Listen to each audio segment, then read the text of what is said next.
Buenas noches, amables televidentes. Sean ustedes bienvenidos a su espacio Diálogo del Pensamiento, un punto de encuentro para el debate y, por qué no, para la convergencia de buenas ideas en favor de la República Dominicana.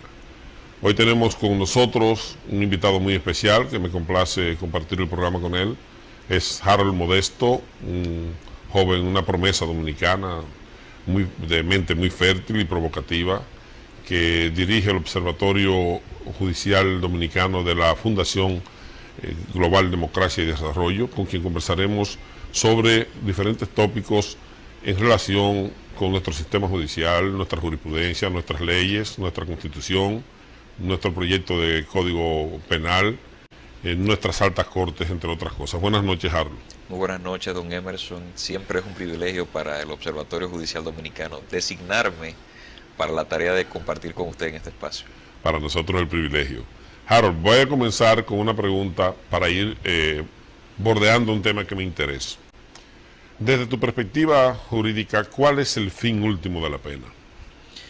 La pena, incluso en el marco de esa determinación o de la forma en la que la Constitución la ha contemplado, más allá de las teorías que conocemos de la prevención, es la reinserción social del condenado.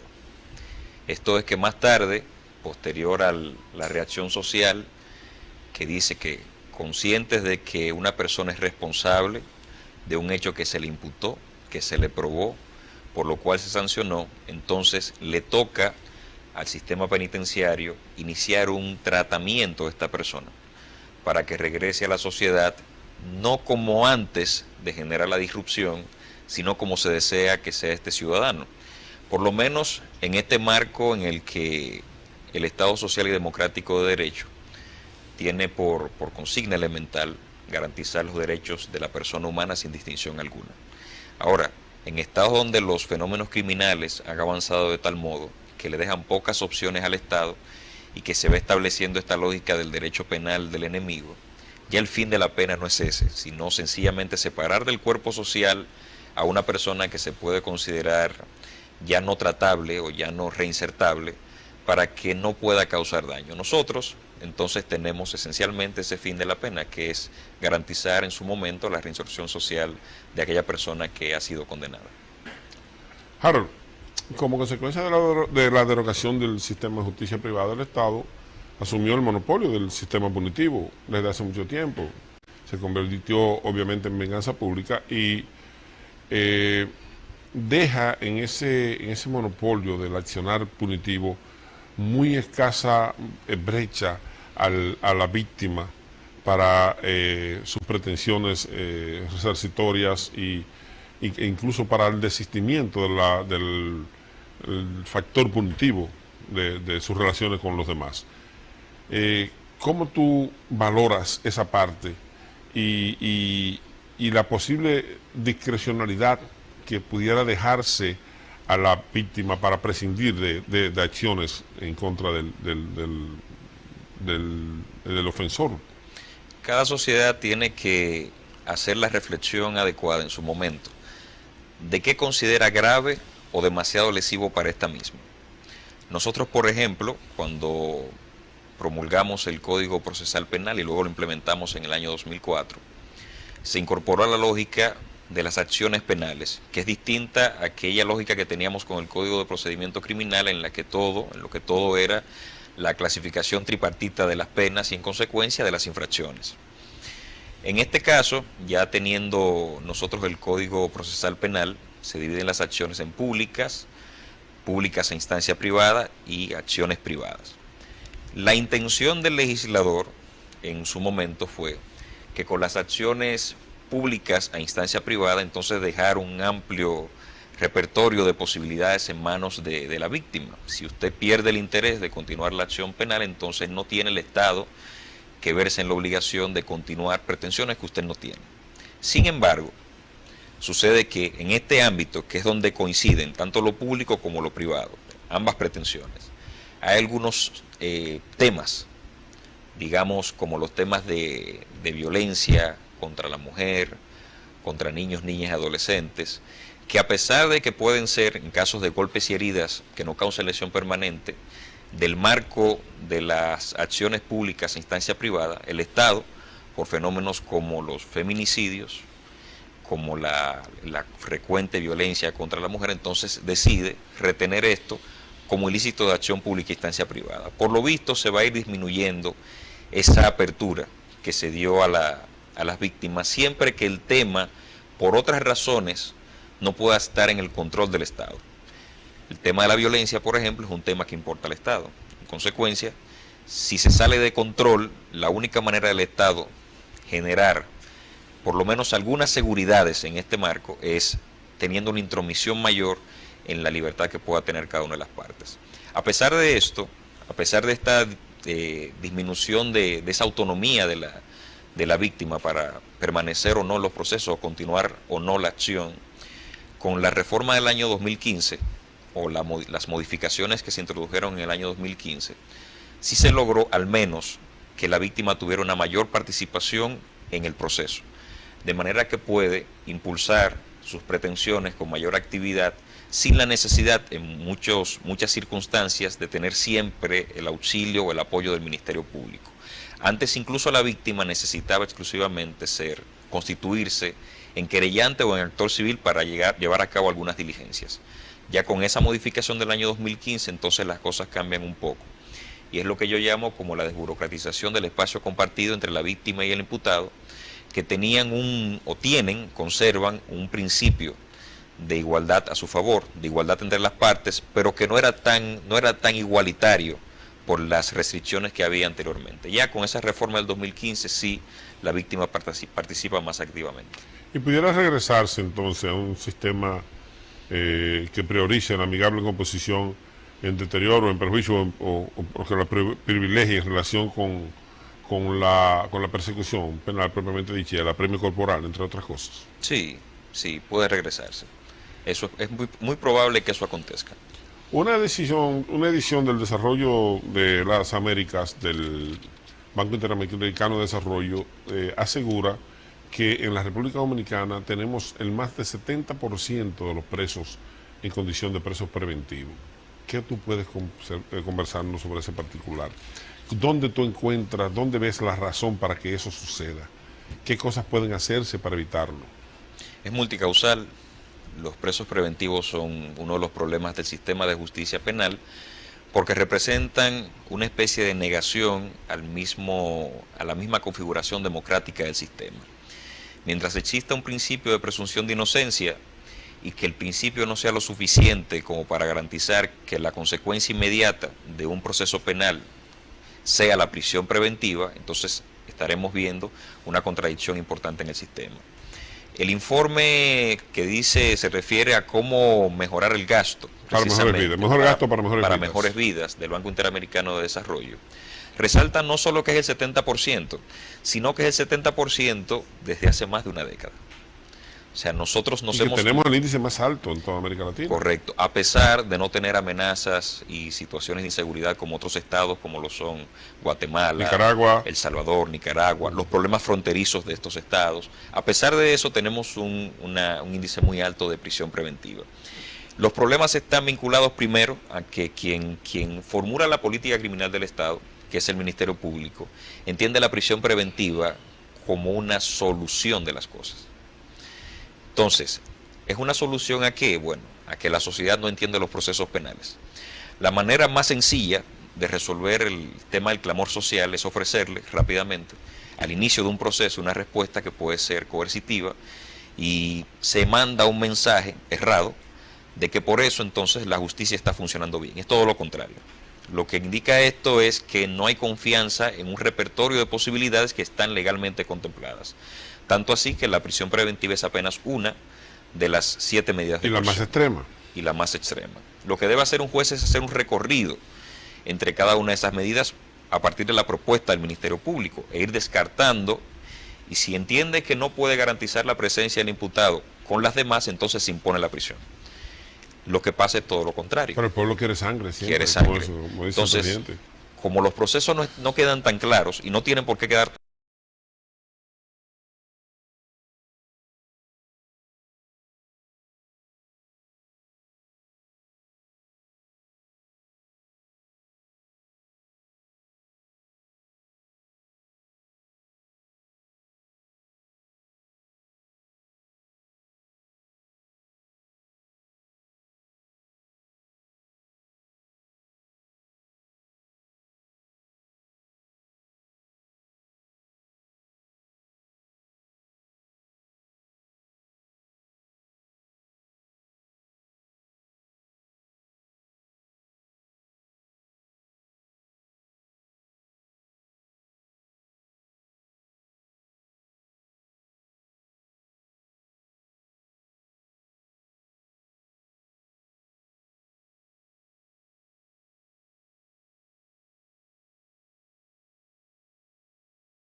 la prisión o con otras medidas de coerción, combinándolas, aunque sean excesivas.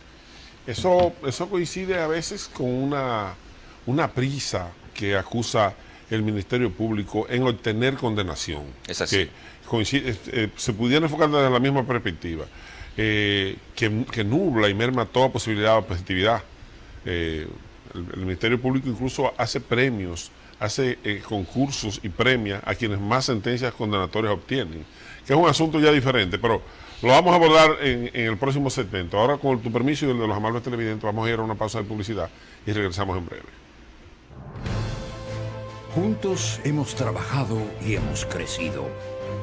Hemos enseñado y también hemos aprendido. Hemos sembrado, cosechado y construido.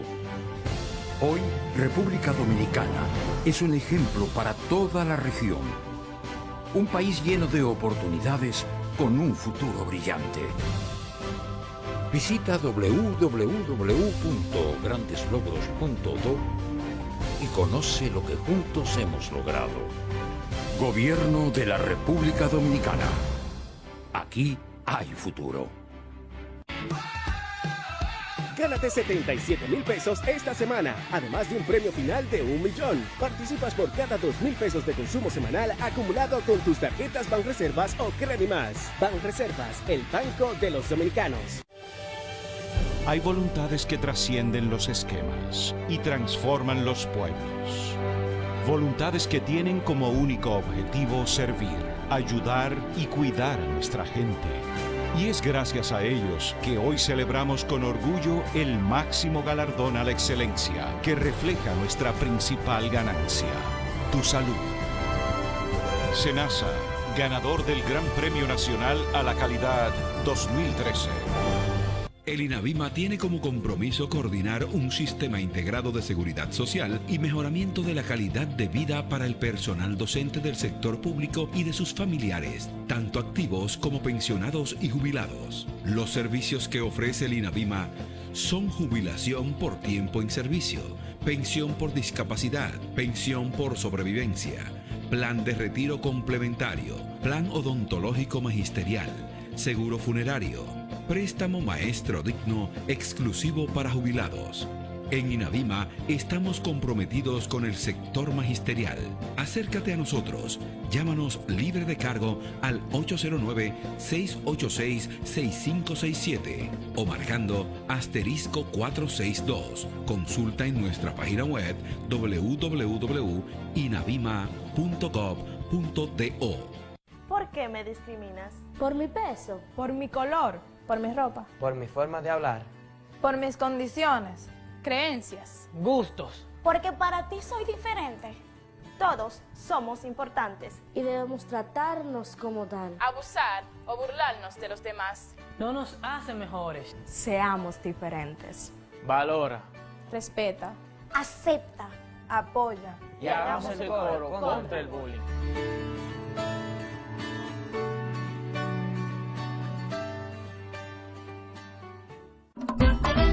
Qué bonita es mi tierra, qué bonito es mi país. Orgulloso yo me siento de haber nacido aquí. Me voy a montar con gente confiable para yo rodar seguro por cada rincón. Espaillat Motors Es donde está mi confianza. Espaillat Motors Vehículos para cada necesidad. Espaillat Motors. El país se monta en Espaillat Motors por la facilidad y garantía de un mejor negocio. Estancia Nueva Moca y Estrellas Adalá, Santiago. Lo dicen por todas partes, si te quieres bien montar. En Espaillat Motors está la mayor variedad. Espaillat Motors es la agencia del país. Ya estamos de vuelta con ustedes con su espacio Diálogo del Pensamiento y nuestro invitado de esta noche, que lo es Harold Modesto, coordinador del Observatorio Judicial Dominicano de la Fundación Global Democracia y Desarrollo.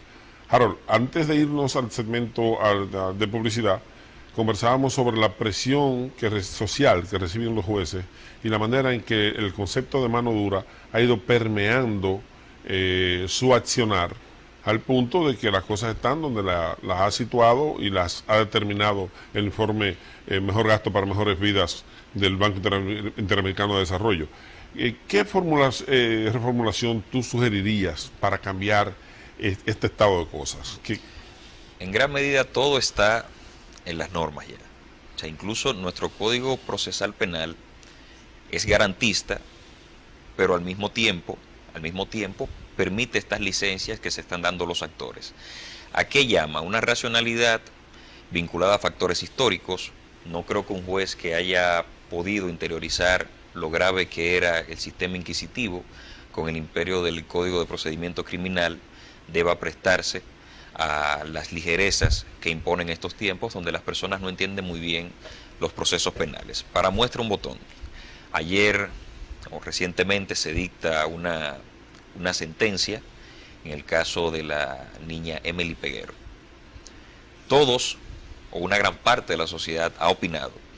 Y dentro de las cuestiones que se pueden destacar de las opiniones son: la justicia es corrupta, la justicia no sirve, incluyendo de abogados que le hacen un flaco servicio al país cuando emiten estas opiniones, porque al final los abogados están para arrojar algo de luz, a pesar de los desacuerdos, y se pueden sostener desacuerdos técnicos con altura. Y en definitiva, independientemente de que la decisión todavía no ha sido publicada y que no se ha analizado, hay personas que se han forjado un criterio, se han creado un criterio a partir de que sencillamente algo pasó que no fue lo jurídico, que no fue lo reconstruido en el espacio, sino que tuvo que ver con manos ocultas o con maniobras fraudulentas. Con esa situación es que se actúa. Ahora, pero nadie se ocupa, Harold, de hablarle al país, incluso los técnicos, los abogados más entendidos, de lo que es garantismo procesal, de lo que es el tecnicismo, de lo que implica un tipo para que pueda ser configurado, y de las posibilidades que hay, la diferencia que hay entre verdad histórica y verdad procesal, lo que se puede probar en juicio, y lo que es la verdad histórica y lo que es la verdad procesal. Nadie se preocupa de eso. Se están haciendo algunos esfuerzos desde el observatorio, por lo menos, pero muchos... No, yo no me refiero a observatorios, Harold, yo me refiero a los abogados concernidos en estos litigios, que opinan de manera arbitraria, solamente conforme a las pasiones, y no asumen su responsabilidad, como tú decías, de orientar a la población. Es decir, esto no se verificó por esto y esto y esto. No hay una sentencia porque no hay una configuración del tipo, o porque el garantismo implica tal cosa, esto, lo otro, ¿me entiendes? Hay una especie de connivencia con los contextos, y los abogados a veces se dejan arrastrar de esto porque quieren a veces también parecer populares o agradables ante la opinión pública o ante la sociedad en sentido general, porque hay dinámicas como las redes sociales que también incitan a esto, y eso es desafortunado. Con relación, volviendo al punto de don Emerson, del tema de los jueces, y ahí le iba a fijar la idea de que, dado que todo está en el código, lo que se necesita es que desde la magistratura emerja una confianza, una especie de aura de confianza, basado en que lo que está en la ley se cumple, independientemente de a quién le desagrade, pero eso es lo que está ahí. Porque, ¿qué pasa cuando se utilizan dos estándares distintos, dependiendo del caso, de su notoriedad? Lo que sucede es que las personas comienzan a dejar de prever qué va a pasar en un proceso. Como dejan de prever qué va a pasar en un proceso en condiciones análogas, entonces se admite que lo que pasa acá es que otras razones motivan al juez a decidir no conforme o a manipular un poco las disposiciones normativas en favor de evitarse un problema o una aspereza en el segmento judicial. Al Poder Judicial le corresponde enviar un mensaje de que los jueces están para aplicar la ley, pero a los jueces les corresponde ser éticos, porque independientemente de que salga bien el ejercicio, en el que usted pueda emitir una decisión y que esa decisión vaya conforme al juicio popular o sea graciosa, desafortunadamente no es una decisión ética. Y el compromiso, el sacerdocio de ser juez va mucho más allá que conservar un empleo. Y en eso hay que hacer conciencia. Para ser juez hay que ser un ciudadano al cuadrado. Y eso hay que entenderlo en detalle.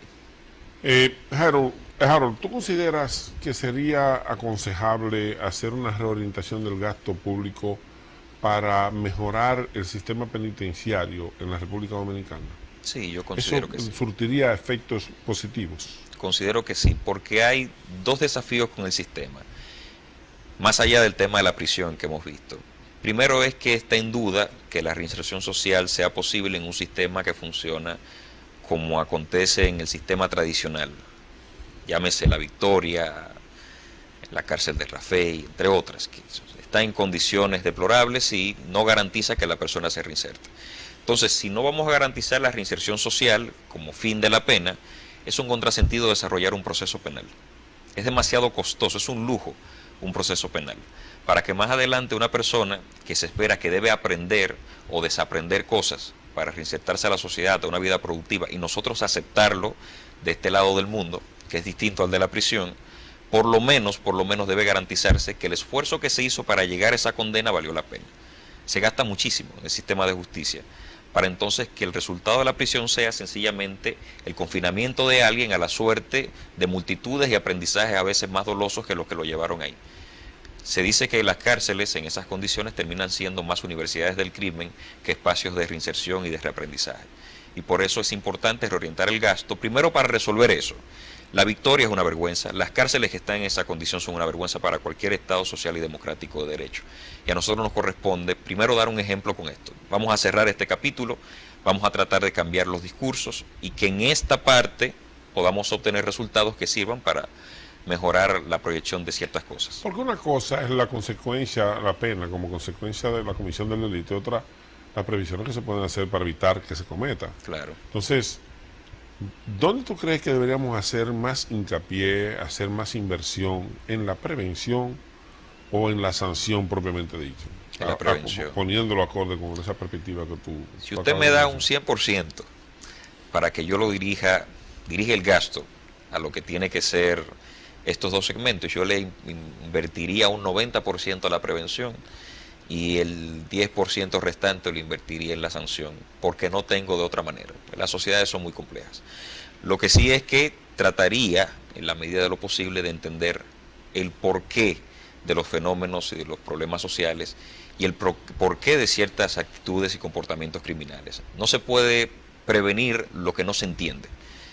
O sea, la prevención no es colocar un grupo de guardias en las calles con armas largas para que la gente se disuada al momento de cometer una infracción. Eso va a ser un tipo de ilícitos. Disuasivo o coyuntural. Y cortoplacista. Así no vamos a ningún lado. La prevención es de manera integral, educación, prioridades básicas de las personas, oportunidades de desarrollo, eso es la prevención.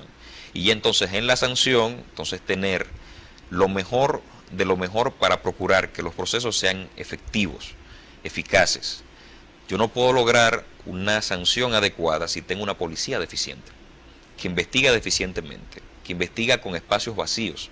Si un ministerio público no tiene medios, tampoco puede elaborar buenas acusaciones. Y si los jueces trabajan con dificultades económicas también, con dificultades de espacio, con dificultades de personal, todo se va haciendo más precario. En consecuencia, yo creo que hay que reorientar el gasto precisamente